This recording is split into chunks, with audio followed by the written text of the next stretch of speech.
Hey everybody, this is Steven. And this is Scooby.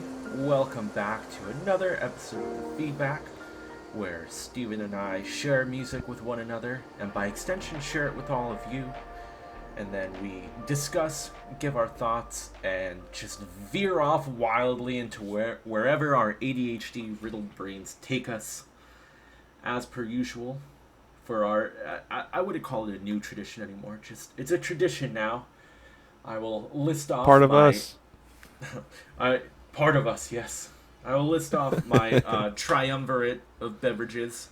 I have a Heineken because I have a 12 pack that is just it's gonna sit in my fridge for as long as it takes me to drink them, which is presumably every time we record an episode I'll drink one, and not even every time because I think last time I didn't. But I am That's correct. also drinking water, of course, and I have Sprite. So, Steven, what are your drinks and what song have you brought for us to check out today? Yeah, absolutely. Thank you. I will say I want to commend you for always being professional and prepared for when we begin the episode. And you have started out getting things mixed up and confused, and lately it's been my fault. Oh, it happens to all of us. But my drinks today, since I don't want to forget about that, is I only have two. I've cut back a little bit. You win. You win Slacker! today on drinks. I wasn't feeling any alcohol today, but I almost did. But I have a Dr Pepper, and I have some water, and that's all I need for today. I'm gonna go with just two drinks. So today I have brought music. You have brought us some music! All right, I'll be right back. I'm gonna go get a beer. No, I'm not. All right, I'll try this one more time on a real count because I'm hoping that you cut out a lot of this bullshit. I'll do 2640. And the other half of that wonderful introduction, the reason that we're here, is the song that I picked for today. I want to start by saying that I did mention somewhat recently in a recording of an episode about The Devil Wears Prada. I'm not sure if that episode will be out as a bonus episode or even released at this point, but there's a little in-episode teaser for you to look forward to that, or maybe you already heard it, who knows. But I've been mentioning that I like to go into the hardcore genre every now and again, and the main time that I brought it back into my life was when I was going to play hockey, or any sport for that matter, because it was like the same kind of music that people use when they're going to the gym to get themselves pumped and get them into that, like, I can do one more set, I can run for 20 extra minutes, whatever you're trying to break that next goal that you set for yourself. So, like, for me, it would get me pumped up and get my blood flowing for before I went on the ice and had little pieces of rubber flung at my face very fast. So I've been going through that, and it kind of started around then, and I've been listening to a lot of bands, and I might bring some Amir, and I might bring some Endwell, but the more I listen to them, it reminds me that not only, like, you know how they say, like, oh, when you look back at your memories on Facebook and you don't feel comfortable reading them, like, no, that's a good thing, don't be embarrassed, that means you've grown. Yep. It's like the same thing with music, right? Like the message that they're saying and the feeling that they have was very much a part of me being an angsty child and being an unmature male that had very uh what's the right word for that, for the views, very closed-minded views, very narrow views, Narrow-minded. narrow-minded. Yeah. Well, Yeah. yeah, I would also just like to say that, going back and looking through my Facebook memories, I will, even looking at my own memories, I will see memories from years ago that say shit like, you know, I might be embarrassed about the things I posted, but my music taste has always been immaculate. It's usually something like that, and I'm like, well, at least I knew. At least I knew, you know? All right, mister, over there tooting your own horn. Uh, yeah. I used to, and still am somewhat of, a hipster or elitist, however you want to look at it, but I've gotten a lot less judgy about it. That's fair. And I mean, it's good to be self-aware of those kind of things, and then you can still have those things about yourself that might not be, the most the most admirable, I guess, is the best way to say it. But it doesn't matter because you're gonna have quirks. Everyone has quirks. As long as you're not an asshole, like you said, you're getting better at that, right? Yeah. But yeah, so a lot of the Amir and Enwell music, like the lyrics definitely, they don't align the way they used to. Some of the songs are still good, but those ones feel like they're lyrically empty. And I think that's another big struggle that I have when I go back to this music is that, like, I know I'm using it for a different reason, and I know that the words that they're saying might not be the greatest, so I sometimes tune them out so I don't remember how bad they are.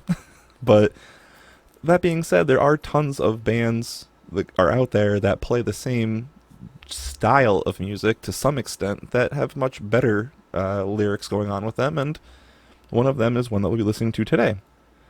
So, with all of that big long introduction and the hugest drum roll in the world, today we're going to be listening to a song by Avenged Sevenfold. Hey, all right. Yeah, I Now, figured, now I'm interested to hear what song you picked.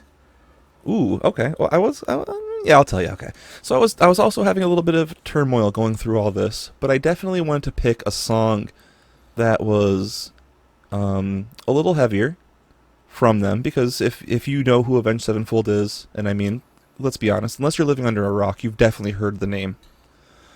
Um, but we're gonna pick something from earlier on, which we tend to do because these are the songs that we heard when we found out about them, or just the ones that might mean the most to us. And it came off their 2007 self-titled album, but we're going to listen to the first track, critically acclaimed. Okay. Now, I have not listened to this song in a very long time, so this will be a nice refresher for me. Good. I actually just misspoke, though. I want to correct myself really quickly. I said critically acclaimed because that's the phrase that you're used to hearing. The track is critical acclaim. My Oh, apologies. okay. See, and I didn't even know enough to call you out on it, so it's all good. Good. I'll call myself out on it. Boom. Nailed it. But I do want to go ahead and just in case you don't know the names of the people that are in the band, to give them their credit. And these are all their stage names. I don't know entirely why they did stage names because everyone also knows their non-stage names. Maybe it's on the same vein of things we've talked about before where it's like the performative side of it. But either way, lead vocals and backing vocals are both by M Shadows. And this is on this track, by the way. I'll get into that in a second. Zachy Vengeance was rhythm guitar, and he did acoustic guitar on another song, Dear God, that's on this album. And he also does backing vocals. The drummer was the Rev. He also did all the percussion, piano, backing vocals, co-lead vocals on almost every song, including the one we're listening to today. Sinister Gates was lead guitar and backing vocals, and Johnny Christ was bass guitar and backing vocals. Unfortunately, the Rev did pass away quite early in his life. It was, I guess you could say it was a surprise because of the fact that it happened so young, but he also very much, as well as this band as a whole, very much lived the life of sex, drugs, and rock and roll, right? Like their early stages were definitely fueled by partying and having a good time and enjoying having a good time.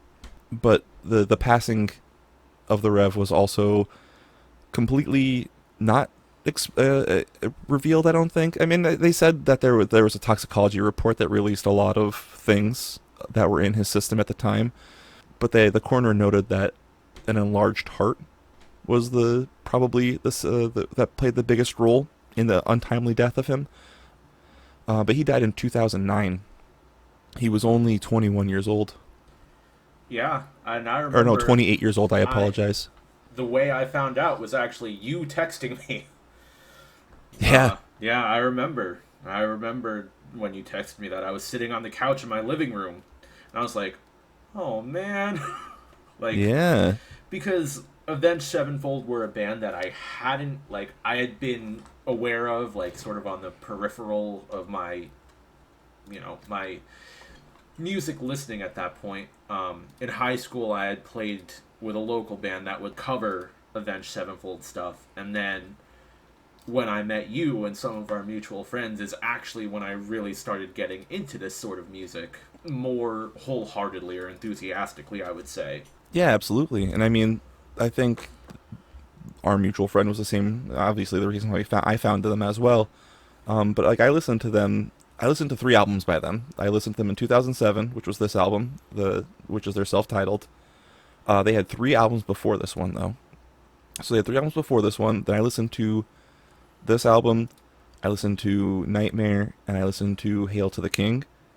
Those were 2010 and 2013 respectively, and they've had 3 albums since then as well.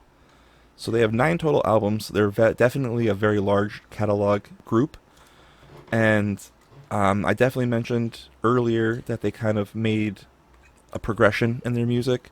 Their earlier stuff has more of that more scream and hardcore elements to it, and I mean it's never been a secret that the band wanted to move from where they were to what they are now.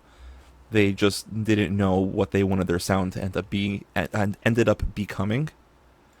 So it was kind of one of those things that they knew what they were doing, and I appreciate that they discussed it early on, and it wasn't one of those things where, and I'm gonna do it again, and I don't care because I feel slighted by them, Yeah. because that's just how I am with music. But I've listened to Day to Remember's newest release, and Oh, did you? it is so disappointing to listen Dude. to it compared to what I used to listen to from them. Yeah, I only listened to the lead single, and I was like, Ugh. what is this? Like, first of Ugh. all, I watched the music video. It had Seth freaking Rollins in it, which was kind of fun. But then, like, the song itself was just like, the hook is the opening line from Grand Theft Auto San Andreas. Oh shit! It's a, Here we go again. it's true. That's true. I don't know if I knew that was the title. What's the name of the one that came out from them? The song? The newest one. Yeah, yeah, I yeah. think I think it's called "Here We Go Again." I don't know. I don't It actually might know. be. I think you might be right. But anyway, yeah. I listened to a decent amount of it, if not the whole thing. And I was just like, really? Really? This is the direction we've gone? I was very disappointed. Um but yeah, like they are a band that just changed. I don't know why, but they did. But yeah, let's get back focused because we're already gone to our our debating on music and we haven't even listened to the song we're here for yet today. Very true. Um, let's reel it in. Let's get ourselves under control here, and let's listen to the music together right now, and then we can discuss more of this later because that's a whole can of worms I want to get into. But yeah, if are you ready to go? Yeah, I'm ready. All right. Well, then if you're ready, so am I. Everybody, please enjoy. This is Avenged Sevenfold, Critical Acclaim.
Someone's kid in the heart of America has blood on their hands fighting to defend your rights so you can maintain a life resistance. Well, where I'm from, we have a special salute. We aim high in the air towards all those pompous asses who spend their days pointing fingers.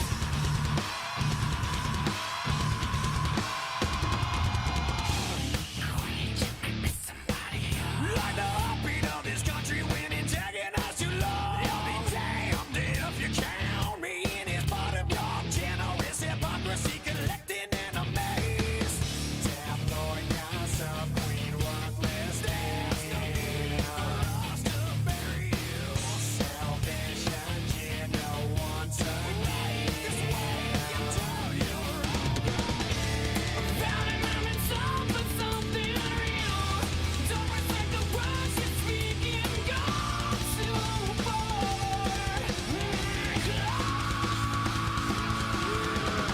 All the way from the east to the west, we got this high society looking down on their very foundation, constantly reminding us that our actions are the cause of all their problems, pointing their fingers in every direction, blaming their own nation for who wins elections. They've never contributed a fucking thing to the country they love to criticize. The obscene, ignore the untrue depictions we see.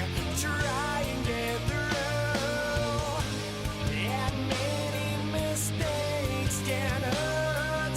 I'm not the last, but I sure ain't the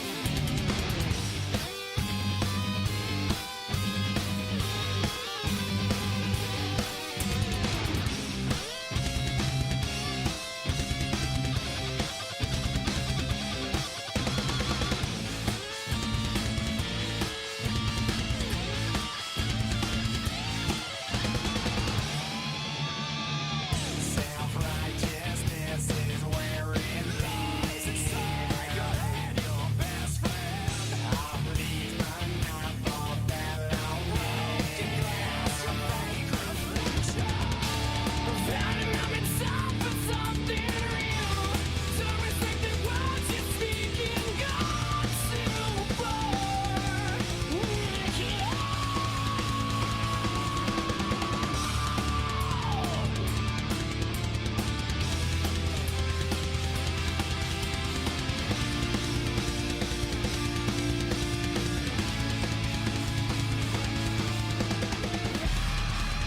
Alright, so you are familiar with the song as you mentioned before, but it's been a minute since you've listened to it, so what do you feel listening to it now in 2025, knowing that this song is about 17 years old?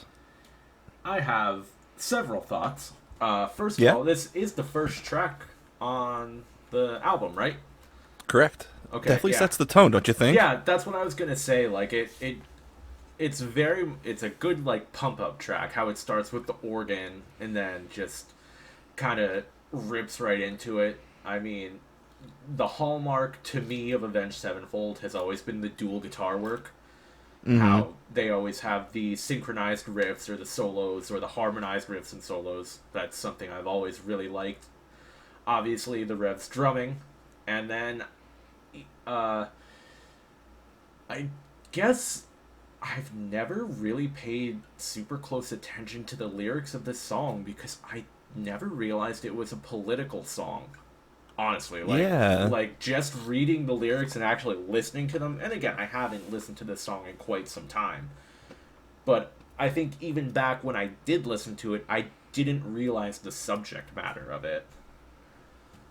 I think that's something that's very easy to overlook too. I will say that the first kind of feeling that you get from this lyrically when you listen to it, in my opinion, it reminds me very little, but enough. There's those like reminiscent of Big D and the Kid Table when we listen to LAX, right? Okay, yeah. It kind of has that same like animosity towards somebody, right? That's Yeah, and I mean, especially the what's listed on Genius, which we use for our lyrics, as the post-chorus. Like those moments Mm-hmm. are really just, it's not sung. It's just M Shadows like ranting for a couple seconds. Yeah. Yeah, no, it absolutely is. And like those rants are the parts that remind me and give me more of that like I wouldn't say it's ad lib because it's definitely not, but like when those moments are in hardcore music, some of those bands they have or those songs where it kind of has that there's the singing, but then the with the screams coming in are like the guttural feeling towards things, like the very angry gut reaction, not really thinking you're playing through kind of moment, and that's kind of what that feels like. But then, as you mentioned, when you hear it, it's like when you know what he's actually saying, it's like, oh wait a minute, there's a lot there to unpack, and like it's awesome. I want to quickly say, as you mentioned, like the guitar, as always, on this. This is hands down one of the most talented bands as individuals and as a whole. Just the skill that everyone has, especially on this recording, on this album, this specific group. Because I will say that I did not listen to anything by Avenged Sevenfold after the Rev passed. And that was because I wasn't really sure what was going to happen. I didn't know where they were going to go. And I know sometimes when these kind of things happen, the people that come in might not be the people that stay with the band forever. It might be like, oh, we did a one-off and we tried this person and it didn't work out. Which kind of was the case, right? Because Mike Portnoy joined after the Rev passed, former and also current drummer for Dream Theater. And then I think who's their drummer now? Brooks Walkerman, I think, from Suicidal Tendencies. I think I haven't kept up. Brooks Wackerman, yes, Yeah, yes. yeah, But yeah, exactly. Like that, and then for a band whose sound was very, I mean, not even just because of the fact that the Rev wrote most of their music at this point. yeah. Not only that, but like just the talent that he has as a drummer. Like as you mentioned earlier, like your first initial reaction had talking about the Rev's drumming. Like his skills as a drummer, like that entire song was a decent speed of double drum or double bass pedal, except for like the high or the hi hat on the crashes every then. But like you know what I mean? Like he was just that was him. That wasn't the bass. Yeah. That wasn't any. But that was him the whole song, and then he got faster. And he also sang while doing it. Right, and I mean, you can say in a recording, like maybe he did them individually. I don't think he did, but he performed it live Yeah. and sang live and drummed live the same way every show. Like, I just really want to just appreciate what he does for music and just, give him that due diligence of respect on that because it just blows my mind how talented and how skilled he was and how much he honed his craft and put into it. Yeah, for sure. But like you mentioned before, the organ that started it, I think, is beautiful because I just love that like calm before the storm that kind of has with it because like it's a very beautifully written piece and like you can tell it's the tone for what gets played. They just add some distortion and a little bit of drop tuning and it gets very different sounding very quickly, but not in a bad way at all. And like as I said, the calm before the storm because like once M Shadows starts, like that's it. Like because the guitar even comes in and it's like kind of just playing along and like I don't mean this in a bad way and I'm sure that some people might take it that way and I'll get a lot of flack, but I don't really care. That organ with the guitar in the very beginning feels like a Trans-Siberian Orchestra. Oh no, I could see that. Right? And not in an insult, not in anything else. It's just that Trans-Siberian Orchestra tried to create that kind of sound and sorry that Avenged Sevenfold made it. Like, that's not a bad thing. They were trying to Yeah. go for that, and I they mean, achieved it. yeah, orchestral metal or symphonic metal is its own thing. Like Yeah, it's its own genre, and there are bands that have dabbled in it without it being their main bread and butter, and this is a good example of that. yeah, absolutely. As soon as he comes in, game over.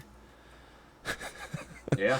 But yes, like you said, I wanted to talk about too. One of the big things that I wrote down is the messaging is being so heavily political. So there's a couple of different topics on that we can discuss, and there's a couple that I will. But I wanted to know if you felt, what did you think about it, like with its political message? No cheating. Okay, well, you said no cheating. I did cheat. I did click on the more info to be like, Oh well, yes, so did I. yeah, because so we do a pretty decent job of you and I will discuss politics outside of this podcast without trying to bring it onto the podcast, because if there's a sure Yes. way to alienate or anger people, it's to talk about politics. It's like one of my Right. cardinal rules of social gatherings is don't discuss politics unless you're very close with the person.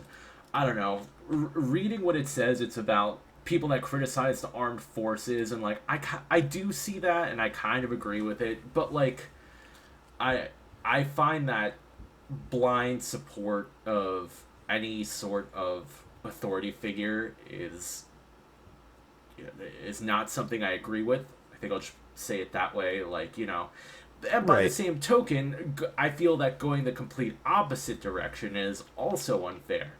Right. And I just basically my stance is generalizations are bad. And I think that's like a pretty good way to look at life in general. Yeah, Right? The one time that generalizations are good is when you agree that generalizations are bad. yeah, because you've got your ACAB people, and then you've got your thin blue line people, and I'm like, cops are people. There are good Right. ones and there are bad ones. They're humans. You're Right. probably going to hear more about the shitty ones than the bad ones, or the shitty ones than the good ones, because the good ones aren't going to get the attention that the bad ones get. Right, because those don't make good stories. We already that's the one time that you will hear me say that catchphrase of fake news, because they're writing for likes at that point. Yeah, they want eyes on their product, and the more Right. sensational, the better. So, Right. that's really what it comes down to, I think. So, when you do get people who criticize the armed forces, it's yeah, but a lot of them put their life on the line, and you are just you're a bad person. It's you don't know that. You're not saying that personally. You're not going up to every single person and saying, well, tell me your story, because that's impossible. Right. You can't do that. So when you make that generalization of you shouldn't criticize any of the armed forces, that's too far in one direction for me. But then Right. you don't want to go in the other direction where it's everyone in the armed forces is a hero and blah. Just again, generalizations equal bad. Agreed. I think it's one of those things where you have to look at it and say to yourself, you can't blame every individual that's a part of it. You have to blame the people that are calling the shots. Yes. Because the people that are the cogs in the machine, you don't know why they're there. You can always look at those movies because they always show that, because there is always that, no matter what, there's gonna be that one person, but they make it seem like it's 1 in 5 that is Billy from the Boonies that just wants to go kill things, Yeah. right? That's it's not 1 in 5. It's probably more like 1 in 5,000. But that doesn't make a good movie. That doesn't make a good story, right? Right. So you got to understand, not everyone's there because of that reason. There's a lot of people that are there because of all the other things that they talk about that the Army did apply, and that was the free education, the free place to stay if you're not doing well off, a free reset, whatever.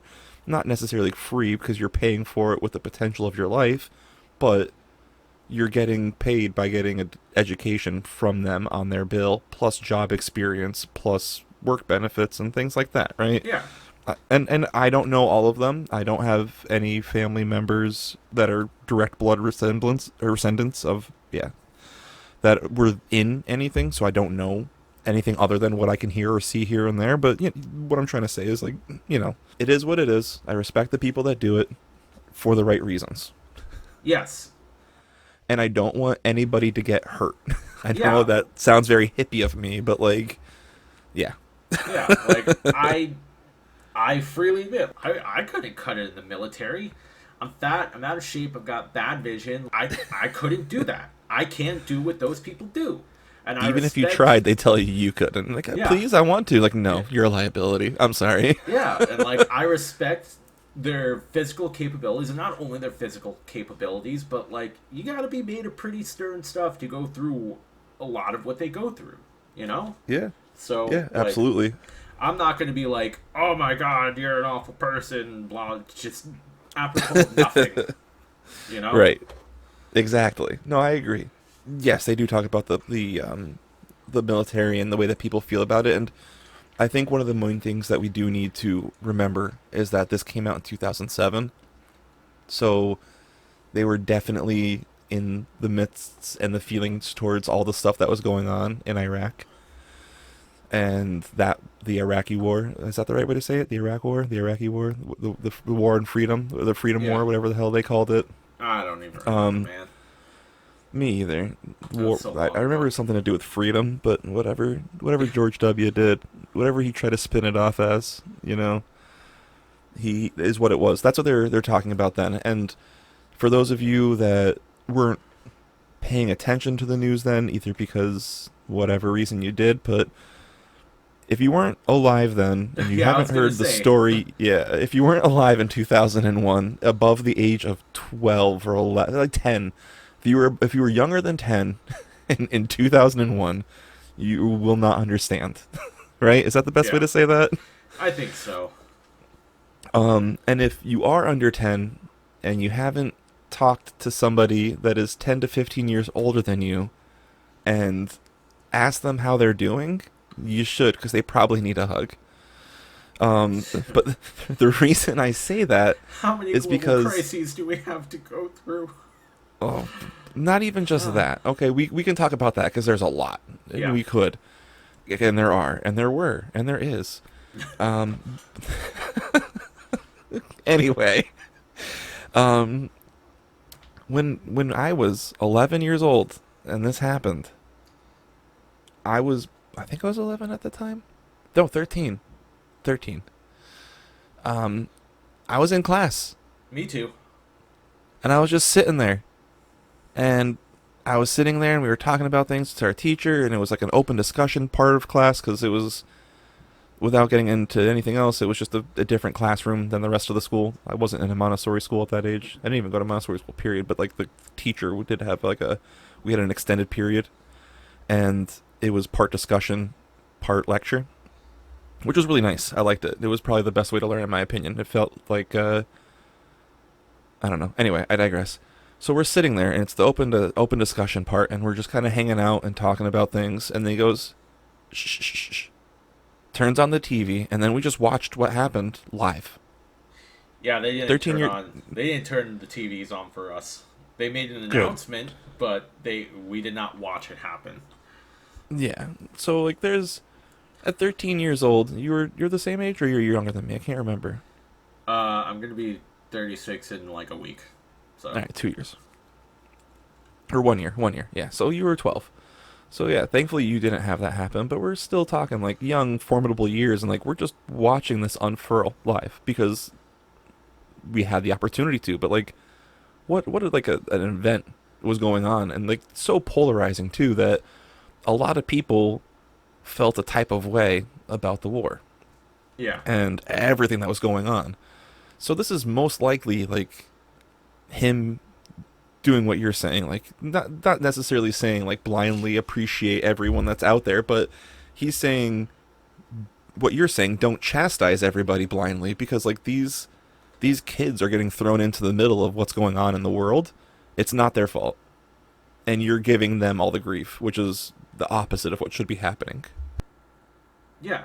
I mean, in a sense, it's like how people will, to tie it to a sort of other political view. It's how people will get upset at people who receive benefits. Right. And it's like, why are you upset that people are getting assistance to help them buy food to live? They're not the people you should be angry at. Like, you should be angry at the people who don't provide a living wage, Right. etc., etc. Exactly. So yeah, did you think?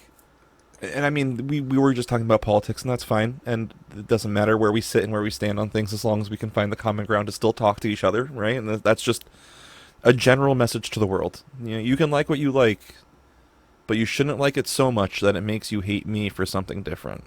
Yes.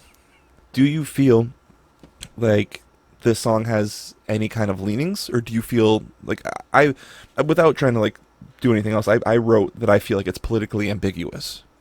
I feel like it's slightly, I want to say right leaning, but I don't think it's offensive in any way. Like, when I think of, like, tough guy metal, I think of, like, Mm-hmm. Five Finger Death Punch. You know, Mm-hmm. like, Yeah. they're a band that I haven't actually really listened to. Like, it's something where, I'll turn on my radio, and I have it on our local rock station, 97.9X. Woo! Before my Bluetooth connects for me to put on whatever I actually want to listen to, whatever is on the radio will play for like 30 to 60 seconds. And I remember sometimes, like, it would be Five Finger Death Punch, I'd be like, what is this? Like, this is not something I enjoy. I was going to say, this is not good, but some people find it good, and you know what? Right. That's okay. It's not something I enjoy.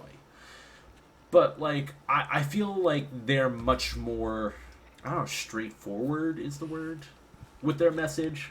Like, this song that we're discussing right here is, I don't want to say it's politically ambiguous, but, like, it shows support in a way that isn't, like, blind fawning, is, I think, the best way to put it. Like, Okay. their message is like, yes, we are showing support for our blind troops, but we're also kind of trying to tell you why we do that, rather than being like, troops good, you bad, fuck you, even though they do say fuck you in the song. I do think that they do a good job of explaining their viewpoint through the lyrics, like giving examples and talking about, like, this is what I've seen, this is why I feel the way that I do. Okay. I see that. I respect that. The reasons why feel so, I looked it up, so you can definitely you can say like you can put a feather in your cap kind of a thing. They are a Republican leaning band as far as the members go. Okay. So the notes that you picked up there are maybe intentional, maybe unintentional, whatever. The reason why I feel like it's ambiguous is if we look at all of the political messages, they're only in the post-chorus as they're listed, right? Yeah. The first one is, like you mentioned before, talking about being there, being in the army, or the army members being scathed for what they did, and the family members being like insulted for no reason, for backlash, while their children are dead in another country because of a stupid war. And like that's where it feels like it's maybe ambiguous in the sense of like he's also complaining about the fact that the war is existing because people are dying for no reason. So that's where, like you said, where maybe it is right leaning, but it's a little not, because it's kind of like the war's still stupid. Like, we don't agree with what's going on with the war, but we still support the troops because we're Republican. Right. But then just saying like the fuck you part that you mentioned and the middle finger and all that stuff, like, so maybe you can say that it's toward the people they were just talking about that are insulting those people or not supporting those people. But before he says that, he said, where I'm from, we have a special salute, and we aim high in the air towards all those pompous assholes who spend their days pointing fingers. So that can be about anybody. Yes, we Yeah. might know who they're talking about in that moment, but the message that they're talking about is like, if you're just going to point fingers and not do anything, here's one finger back for you.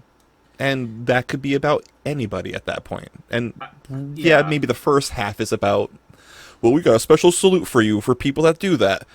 But we didn't say people that do that. We said anybody who sits around pointing their fingers all day. And that could be either side. Yeah, and I mean, to tie it into somewhat of a topical event, at least at the time of this recording, it has an almost War Pigs feeling. You Yes. know, to where War Pigs, the entire message of that song is it's not the soldiers who you should be upset at, it's the people Right. controlling them. And Right. there was another song that I was thinking of that also has that message that is very prominent. I'm sure there's tons, but there was another one that I was thinking of. Rage Against the Machine. That's not what I was thinking of, but also yes. Dang it, it's gonna bother me. It's fine. But You'll remember. Yeah, BYOB, System of a Down, same thing. Just like Yes. why don't- Yes. A wonderful song, by the way. Great call Why out. why don't presidents fight the war? Why do they always send the poor? Just Yep. that sort of message. It's the people in power. That's who, we're giving that special salute to. Well, it's funny that you mentioned that, too, because the second part of the post-chorus, he talks about that. That. The exact words are, all the way from the east to the west, we got this high society looking down on their very foundation. The rich looking down on the poor. Yeah. Constantly reminding us that our actions are the cause of all their problems. Toys R Us closed because millennials don't buy things for their kids anymore, or because they're having avocado toast instead of babies, right? Chili's is dying because millennials won't eat at Chili's. This could mean the end for Las Vegas because people don't like to go to Vegas anymore because millennials are saying that Las Vegas is old school and we don't like that. I The think it's list more goes on like- and on. I think it's more like millennials are saying we don't have enough money to feel comfortable gambling it away. Not only that, it's $25 for a beer. Yeah. You can't go to a convenience store and get a drink of water for less than $10. Ugh. No, thank you. Bottle of water, Poland Springs, $1.89. You can get a whole 24-pack for $10. Nope. Even at Walmart. Not in Walmart Vegas, doesn't even baby. sell it. Nope, they're not vaping in Vegas. No. Too Or if you are, expensive. it's going to cost you $30 unless a skateboarder hands it to you. In that case, that one cost way more than $30. Yeah. There's definitely that stronger message on that political side for the right, but I feel like there's enough where it's kind of like, I wish I can ask them if they can write Critical Acclaim 2 and it be about right now, because I want to hear what they have to say now on the verge of what's going on around us. It is interesting that, especially that the second post-chorus that you were just quoting from is still so topical and relevant today, just like with what has been going on with the elections and everything. Exactly. Yeah, pointing their fingers in every direction, blaming their own nation for who wins elections. Oh, well, it's your fault that this Yep. person didn't win. Or, I mean, in a way, yes, you can be like, yeah, if you want to frame it in a negative light, yes, it's your fault. But the reason it's our fault is that we are supposed to have the power to make that happen. And you don't have to be happy about the results, but the whole point is that you're supposed to respect them. Exactly. And that's just it. And it's gotten to be such a shit show because of just the people feeling like they have to have those outwardly overly aggressive allegiances to things. It's making it insane is what it really is. But what's crazy about it, and it's what you just said, is that the reason why I very blatantly called out that it's nearly 17, it's 18 years old, I think, right? Yeah. And it is as relevant as ever. And I mean, you could tell me that this song just came out, and I'd be like, huh, this is really good. I wouldn't think twice. The war Yeah. part would be a little confusing, because, like, America's not really got anything going on right now, but it's, I mean, at the time of this recording, that's the current state of affairs. In the next, I don't know how long it'll take for this to come out for people to consume, but at that point, I don't really know what the state of the world will be.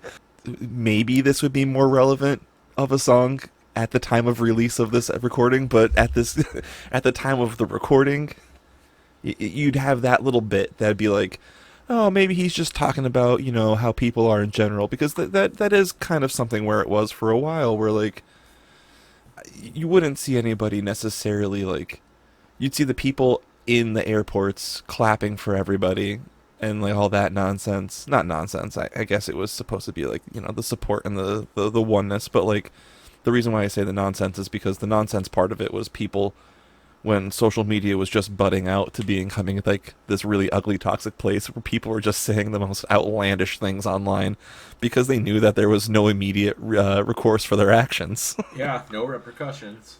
That whole part of it too, like the whole political part, it was only done in that nice, like those little sections. Yeah. So if you, like you mentioned, if you're not paying attention as in depthly to the lyrics, you're gonna hear the parts that, as you again so perfectly said, aren't being ranted. Yeah. Right? Like those are going so fast to an extent that if you don't have them in front of you, or it's not your first listen, or you're not familiar with this genre, you might not be able to keep up with them. But what you will remember is the very easily heard and very softly sung pre-chorus by Shadows, and then also the very like, I'm trying to put my finger on the name of the band. I might have to listen to another time or two, or not maybe the band, but the singer that the Rev sounds like when he's singing the chorus. The Rev? Because the Gone Too Far, a clone. Okay. Like the way he sings that is just like, it's awesome, but it's very reminiscent of like another singer that I'm aware of, and I don't think I think. To me, it kind of sounds Dave Mustaine-like, but I know that, in terms of comparisons, I know that M. Shadow's always got, like, once he changed his singing style, he always got a lot of Axl Rose comparisons, too. I could see that. I don't think that's very fair. I think he has a different voice than that, and I think I don't know. I don't know what his newer stuff, again, compared to what I'm hearing, and, like, in this doesn't sound very Axl Rose-ish to me. No, not this one. So, yeah. But, And that's what I mean, like... As for the Rev, like, to me, the notes that I got were Dave Mustaine a little bit, but I can't think of anyone else to compare him to. I'm not embarrassed to say that I need to know what band Dave Mustaine is. Megadeth. Ah, okay. So I'm not very familiar with Megadeth. Yeah, that's fine. For me, so I don't know who this would... Like, I feel like this might be... I'm trying to think. It's like that Gone Too Far, a clone. The way he does that, I don't want to do it and embarrass myself. Just his cadence, but, like, I know what you mean, yeah. Yeah, like the way that he does it, and then also, like, the tone that he's holding for it, too. Like, it feels very, like... What's the name of the band that, I don't want to say it and embarrass... Sweet Child? That's Guns N' Roses. Sweet Child of Mine? Yeah, that's Axl Rose. But that would have been the Rev, not Shadows. Because the part that I'm talking about specifically was the Rev part. Though I can hear it in him too, honestly. Maybe they're just comparing the band itself to that. Yeah. Maybe, okay. I was just trying to understand, like, do you know what I mean? Like, I didn't hear that before the comparison, so I didn't know if the comparison was to the band or to the one or the both or whatever. For me, I had heard a lot of comparisons between Shadows and Axl. And, like, I think even at one point there were even rumors that he had trained singing under Axl Rose, and I don't think that holds any weight. It was just one of those weird things that happened at the advent of the internet, but... Right. And, I mean, I could hear that in the pre-chorus part where they're doing where he's doing the speaking part under his singing part. I can hear what they're trying to say with that, sure.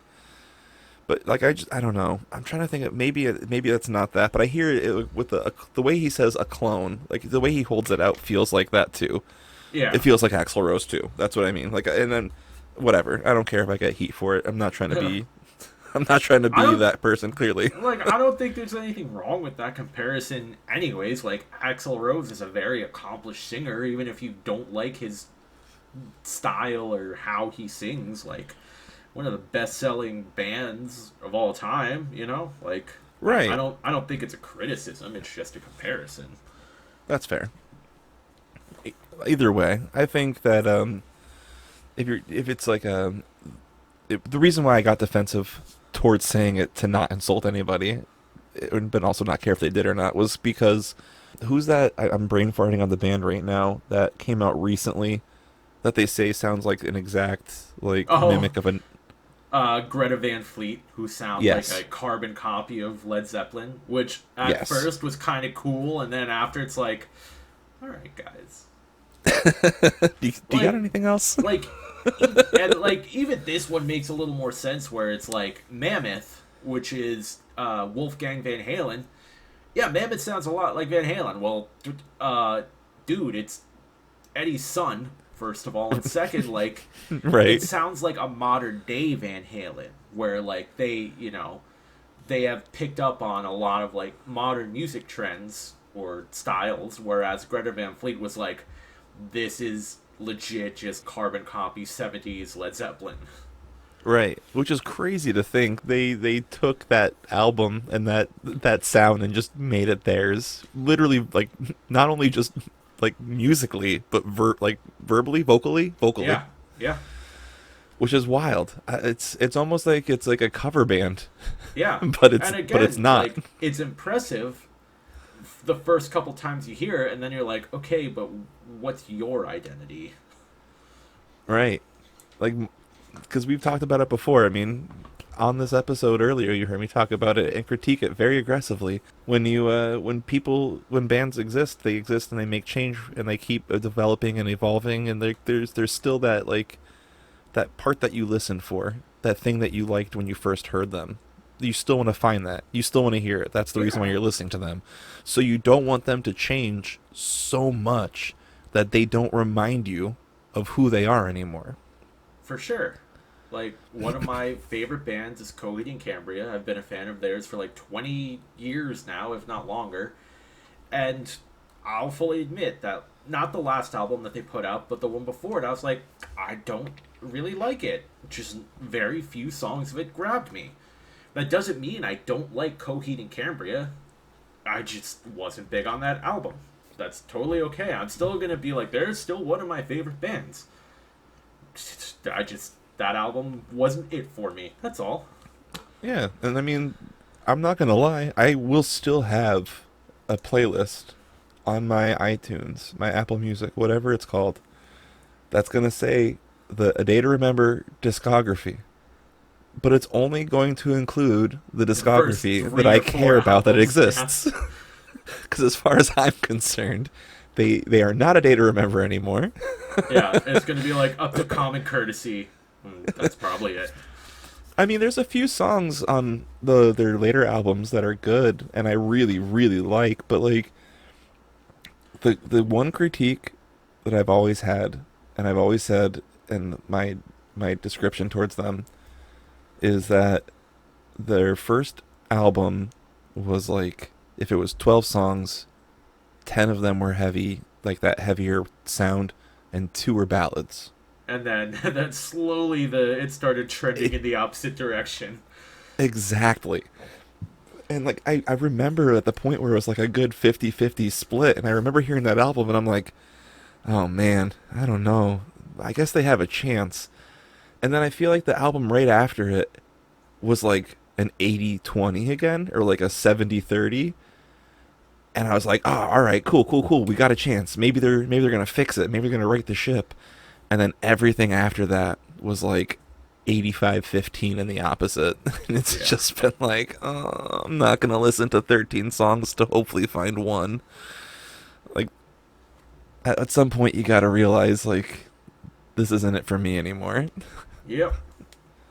And interestingly, I so you mentioned that you listened up to, you said Nightmare or no, Hail to the King actually, right? For Avenged Sevenfold. Yeah, I I don't listened to some of Hail to the King. I I know that don't because I think remember that cover art, like, very aggressively. yeah, I don't think I even got that far. I think the one before it, Nightmare, is kind of where I fell off with them. I feel like something wasn't what album was that one? The Health of the King. Oh, right. That was I listened to it. I remember listening to it. I remember like there were parts of it that were good, but I know that like I think that was I listened to it with our common friend at the time because he was still very much into them. Mm-hmm. Um, and I remember that was like I remember that album art from having it being played, but I remember feeling like jaded toward it kind of because there were parts that Okay. were good and I do like it, but I like knowing that the Rev wasn't on it, like it just didn't feel the same. Yeah. Like, and you can just tell that immediately by vocal presence. Like I don't remember entirely how much he might have like been involved in the vocals. Their new drummer, I mean. But like Oh, just knowing like I don't know at all. I I, don't for either of them. I know Mike Portnoy does sing, but I right. don't know that he did. And then I don't think Brooks Walkerman sings at all. Okay. And that's just it. Like I didn't know entirely what their skill sets even were because like all the members of Avenged Sevenfold came from other bands and they all different played different roles or the same roles but did more singing or less singing or more instruments and whatever. But yeah. Oh, I wanted to mention really quickly that I don't understand why all of the names were so very like religiously backed because they are not they even said themselves like they're not like an overly Christian band, but they all were like raised. But like the band name didn't have to do with the fact that it was that; it just had to do with the story. I read it and I can't remember where it is now. I'm misremembering things maybe. I don't think so. I don't know. Where is it? Yeah, they're not a religious band. They came up with the name as a reference to the story of Cain and Abel from the Bible. But all four members of the band that had like when they first started it came from different other like ska bands or punk bands in the area, and they're other bit like more well known ones even. So I have it up if you want to read it. I can tell you, it's all four members had experience performing in bands. Sanders, being the vocalist, and Went the bassist for the punk band Successful Failure, and Baker playing guitar in the punk band Society Down and MPA, and Sullivan was the drummer for the ska band Suburban Legends. Holy shit! Really? Yeah, That's awesome. Suburban yeah, Legends is the resident in-house band for Disneyland. that's amazing. I did not know that. I'm reading that right now. Yeah. They're an American ska punk band that formed in Huntington Beach and later based themselves in nearby Santa Ana and building a fan base in the Orange County ska scene through their numerous regular performances at the Disneyland Resort. Yeah. That's ridiculous. And you're like, why the hell do you know that? And I'm like, I don't know. Yes, why do you know that? I don't know. I was way into learning stuff about my favorite bands when I was in high school, and it's still in my brain somewhere. I mean, that's an awesome little factoid. I wonder if that residency started before or after. Like when the Yeah, Rev I don't. was a Yeah, part of the band. I don't know. That's crazy though. That's up there with remembering that Travis Barker was in the Aquabats. Which is also absolutely mind-shattering, if you ask me. Yeah. Oh yeah, this drummer left a little-known band as the Aquabats and joined another little-known band called Blink 182. Like what? That's like Dave Grohl. Like what the Yeah. fuck? Now he's one of the most famous drummers in the whole wide world, quite literally. Literally, yeah. I just realized too. I want to outwardly quickly say I know that there is some heat with Dave Grohl recently. I don't know all of Yes. it, but I saw something Yes, there recently. We is. don't have to get into that, but I do not know what it is entirely.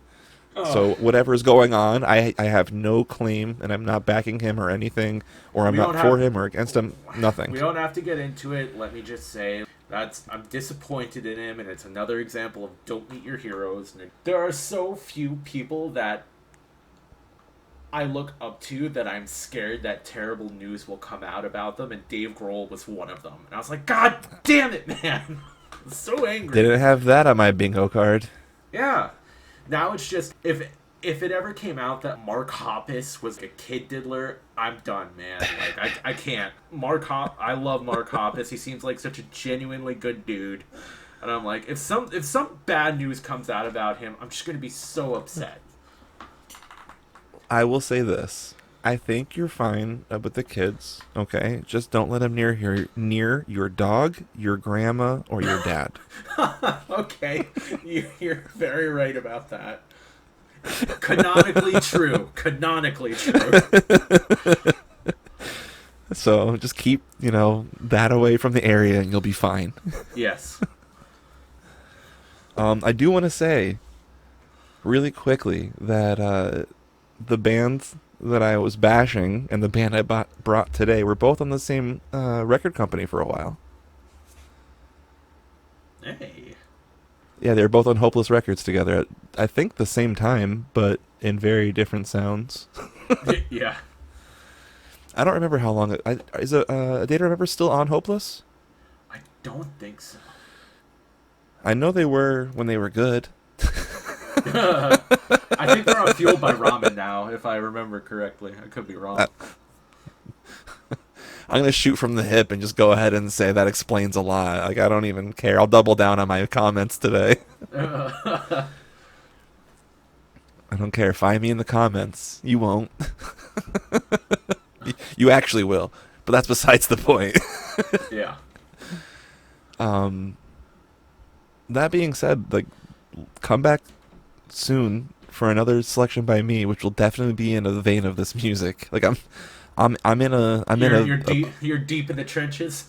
Yeah, I'm on a warpath right now. Like, I've actually gone through my Avenged listen already. I'm gonna go back to it again just because, like, I had just listened through most of it, but not enough. Because I was, like I said, I was debating on the Amur Endwell portion of Potential, and I was, like, listening to them a lot. And all the ones where I was like, oh, this is the one that I remember, and it really is like, oh, yeah. And then I'm like, let me listen to the lyrics this time. And you're like, oh, no. Oh, and I'm looking around to make sure there's nobody around me, even though my headphones are in, so nobody can hear what I'm listening to anyway. But I'm just like, Did anybody? Okay, no, all right. Well, this isn't the song for today. And I'd skip it. And I'd be like, oh, this one. Oh, hell yeah, I remember. I don't remember this one. This one. I never listened to Endwell, but I did listen to some Amir, and I just remember Frankie Palmieri is a very angry, misogynistic man. You're absolutely correct. Yeah. I will say that Endwell is a little more, I don't know. I don't want to get into it right now. Anyway, so I was listening to both of them quite a bit, so, like, I haven't listened to enough A7X, as I will go ahead and call myself out. But I'm, again, like, I might go ahead and try to listen to some of the more popular quote-unquote songs to see if I know the ones from their earlier albums, but I know that I didn't really listen to those albums a lot. Yeah. But I did listen to those other two that you had mentioned before, Nightmares and the self-titled. See, I really only listened to City of Evil and their self-titled. Before that, Okay. Everyone knows the song Unholy Confessions, even if they're not huge on Early Avenged, which was off of whatever that album is called. It's slipping my mind right now.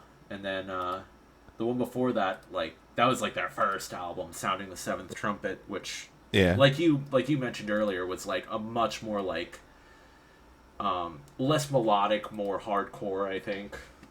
Right.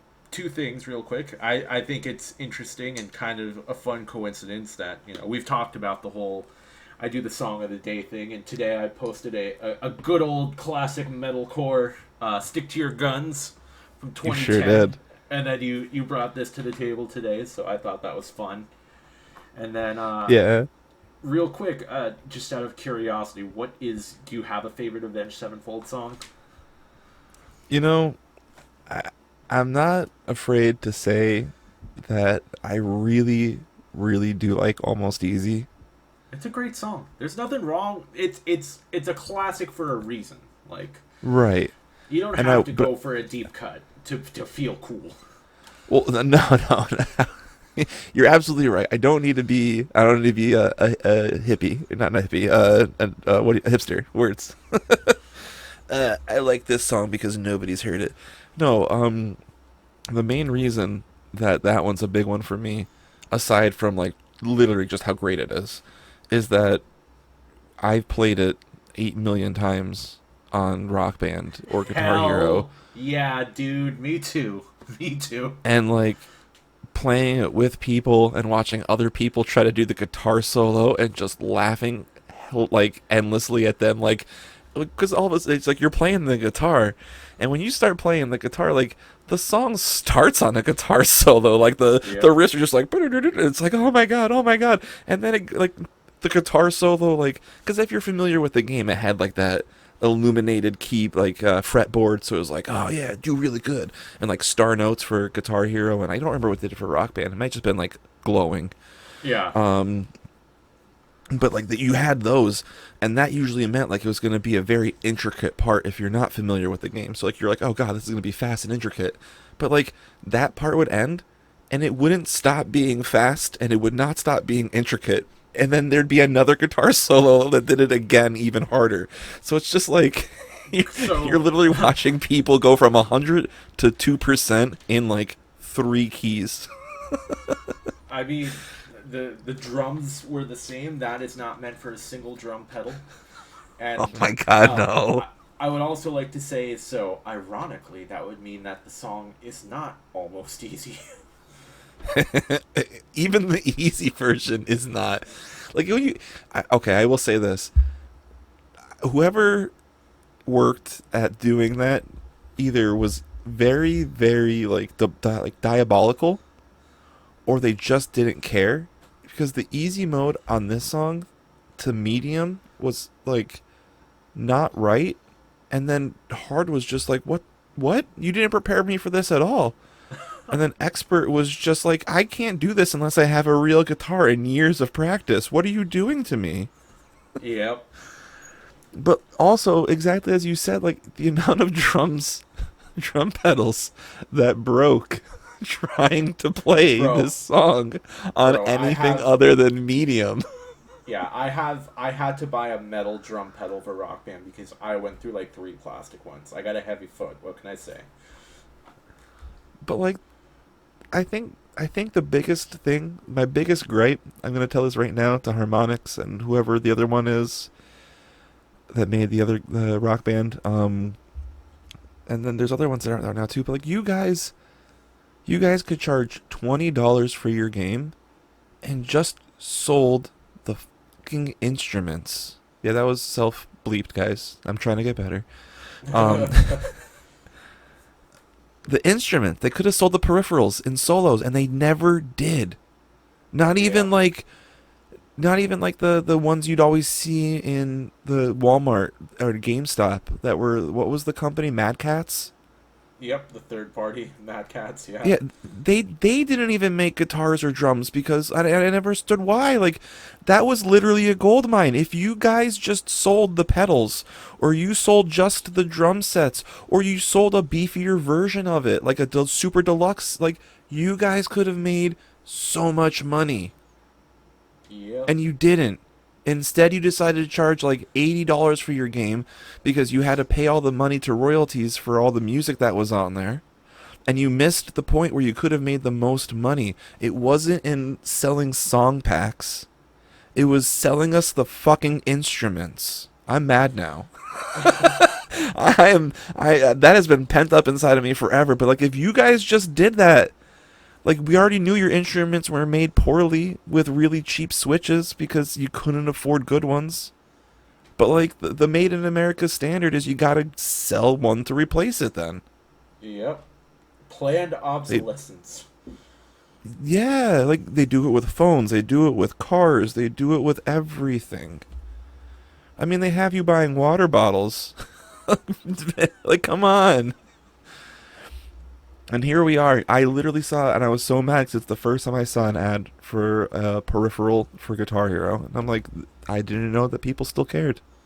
Yeah, well, there's a game on you can download called Clone Hero, and you could play it on your computer. That like, I think it can map songs. I don't know if it's AI or not, or some kind of program that will map whatever song you want into Interesting. like a Guitar Hero track. That's interesting. If it's AI, I don't support it. I'm just gonna go right there and say it. I don't care. No, I agree. But I know that Um, they have other rhythm games oh on yeah, platformers. I know there's ones on Steam. I've seen them recently, but they looked like they worked more on like SNES joypad style yeah, controller where they had like the multiple buttons. You know what I'm talking about? yeah. There was a before Harmonix made Rock Band. They had a couple games for the PlayStation 2. One was called Frequency and one was called Amplitude. And it was the Mm-hmm. same principle, except you just used the shoulder buttons on the controller rather than Oh, a okay. peripheral, which I love those games. I thought they were great. I have both of them. They actually, like 10 years ago, released a new Amplitude on the PS4, which I thought was wonderful, and I wish they'd make more. That's cool. I know that there's like a special controller too. I looked it up for rhythm games that exist for like PC based ones. I know that they exist. I can't remember what they're called, but I remember looking them up and they're quite expensive. That's not a surprise. Yeah. Yeah, it never really is. When it comes to specialty items like that, the technology and the manufacturing that goes into it, definitely, that shit ain't cheap, boys and girls Nah. and people, every one of you. So, anywho, did you have anything else about Avenged Sevenfold's critical acclaim today, or Uh, anything at all? I was just gonna say my favorite Avenged Sevenfold song is called Sidewinder. It is from City of Evil, and if that's not an album you've listened to as much, keep an ear out for that track, because that one's my favorite, and I will highly recommend that to anyone else who's listening if you haven't heard it. I do apologize for not asking. I forgot that we talked about mine, and we went on another rant about a million others. Oh yeah, Oh, it's you asked me about that's mine, fine. and then we went about the rant about the video game. Lost my train of thought. Yeah. Thank you for It's all telling right. us your favorite and remembering to tell us your favorite. My apologies. No problem. And I will listen to City of Evil now because I know that if I did listen to it, I don't remember, and I need to, especially because of your recommendation. Hell yeah. All right, well, that about does it for me from today, but I want you to listen to me from the past with the special words about social media. That's right, because important long-winded information and ADHD don't mix. But I hope if you've made it to this point, you like what Scoops and I are doing, and hopefully you like it so much you want to shout it from the top of a mountain. But it would be a whole lot more helpful if you told your friends about us instead. Word of mouth or listening with someone is our favorite, but social media is also great, and you can interact with us there too. So please come by our Instagram, Blue Sky, or Facebook, where you can find us as The Feedback, or on Twitter, formerly known as Twitter /X, at @thefeedback_PC to see what's coming next, suggest a song, talk about our latest episode, or just talk about anything. Now that you have hopefully gone and done all of the social media things, I'll just do my usual call out to the artist, the creator of our intro and outro music. The artist is Exile and the track is Egg. You can go look that up wherever you find music. And just add a quick disclaimer. I swear we're good, decent people, and if you disagree with any of our political discourse, that's cool. We won't get angry about it. Yeah, agreed. And yeah, I think that's gonna do it for us. Join us next week for whatever we dig up next. Goodbye!